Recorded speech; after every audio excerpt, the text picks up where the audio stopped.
Well, the Iron Range is a section of northern Minnesota most known for distinct bands of iron ore.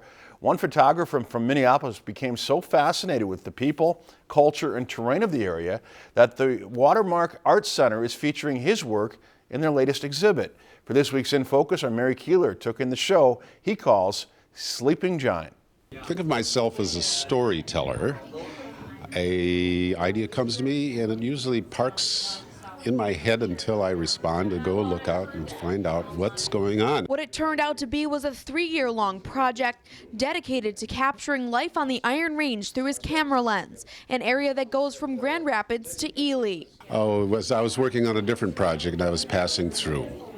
Saw the mounds of hematite, this vermilion rock in the holes in the ground. I said, this is fascinating as a photographer. He didn't just focus on the terrain, as the people who live along the range were some of his best subjects, proud to share their stories. They have their own section in his photos. The photographs are incredibly detailed and professional. They're just really wonderful. And Van says that most of the photos for the collection, including the ones you see behind me, were shot with film because that's the type of photography he's most comfortable with. We drive through the range area quite often, but from the highway you don't get to see the detail that we're seeing here or the vistas.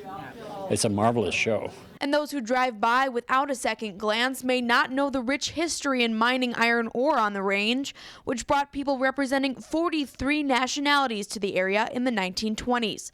And Vance shows that with his photos. Shows a lot of the ethnicity that you'll find in the range even today. For Vance, the culmination of his entire 3-year experience getting to know the range is not complete without sharing it with all who will look. I had to have that communicated. I mean, any artist needs to have that final step of an audience that is really hungry to see these things. And so, yeah, it's delightful to see.